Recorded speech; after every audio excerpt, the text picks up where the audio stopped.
Welcome to this video presentation of the Statement of Unit Requirement. After this presentation, you should be able to summarize the purpose of the Statement of Unit Requirement, explain the importance of the Statement of Unit Requirement, and explain the link between the Statement of Unit Requirement and the Memorandum of Understanding. The Security Council will issue a resolution with a mandate for the mission. The mandate contains the mission's task and numbers of personnel.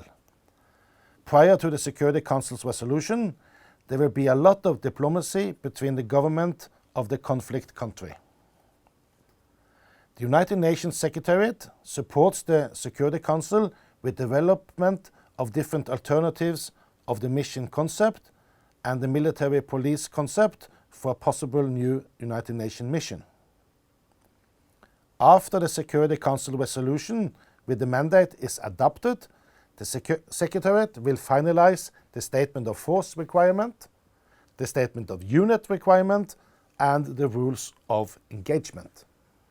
Statement of Unit Requirement contains the operational and logistic requirement for a military or police unit in a United Nations mission. It is specific for each unit in each United Nations mission and contains the unit's capabilities, capacity, composition, and other demands. Office of Military Affairs and the Military Planning Service within the Department of Peace Operations is responsible for development of the Statement of Unit Requirement. They develop a unique Statement of Unit Requirement for all units in United Nations service. The Statement of Unit Requirement is mission-specific, not a generic guideline. The Statement of Unit Requirement is built up like a military order. It is easy to find the necessary information in the document. Each Standard of Unit Requirement in the mission is connected to the mission's Statement of Forces Agreement, and of course the Security Council's mandate for the mission. The troop or police contributor has therefore very limited possibilities to change the Statement of Unit Requirement. The Recce report might have an impact on the Statement of Unit Requirement, and possible changes may be negotiated and agreed upon during the Memorandum of Understanding negotiations. The Statement of Unit Requirement can change during the mission. If so, personnel or equipment amendments to the Memorandum of Understanding may be required.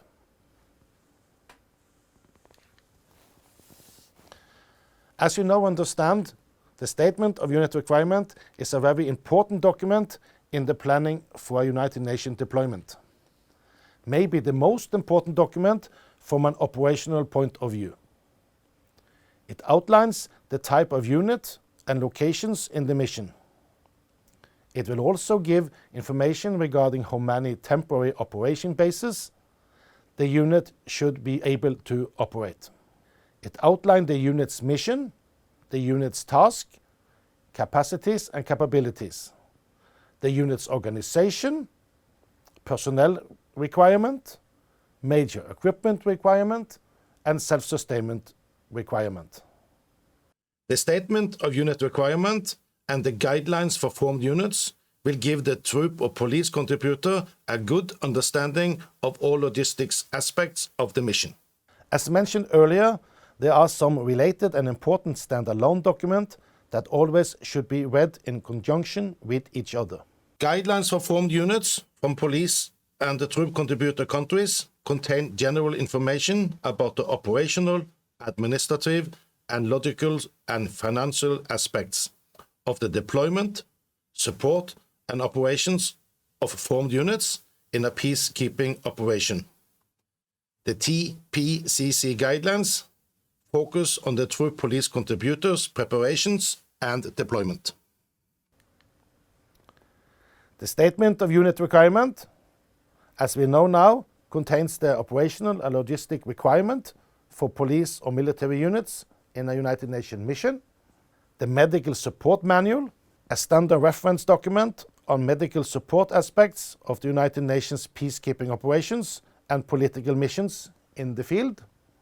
The RECI report describes all relevant matters of the troop or police contributors' operational and logistics system, plan, etc. that were agreed by both the United Nations mission's headquarters and the troop police contributor during the RECI visit. The COE manual gives regulations regarding the standard of equipment and reimbursement procedures, and the Memorandum of Understanding, the agreement between United Nations and the troop or police contributor for participating in a United Nations mission. As a result of the Member States' update of the COE manual, the Statement of Unit Requirement is now an annex to the Memorandum of Understanding. By signing the Memorandum of Understanding, you have also signed and agreed to the Statement of Unit Requirement. The content of the Statement of Unit Requirement also inflicts directly to the Annex A, Annex B, and Annex C to the Memorandum of Understanding. The United Nations Peacekeeping Capability Readiness System from earlier presentations has today a full brigade ready on the rapid deployment level. United Nations has therefore developed unique Statement of Unit Requirements for all these 13 different units. We have in this presentation introduced you to the Statement of Unit Requirement. Key takeaway: Statement of Unit Requirement contains the operational and logistic requirements for military or police units in a United Nations mission. Statement of Unit Requirement is an annex to the Memorandum of Understanding. Thank you for following this presentation.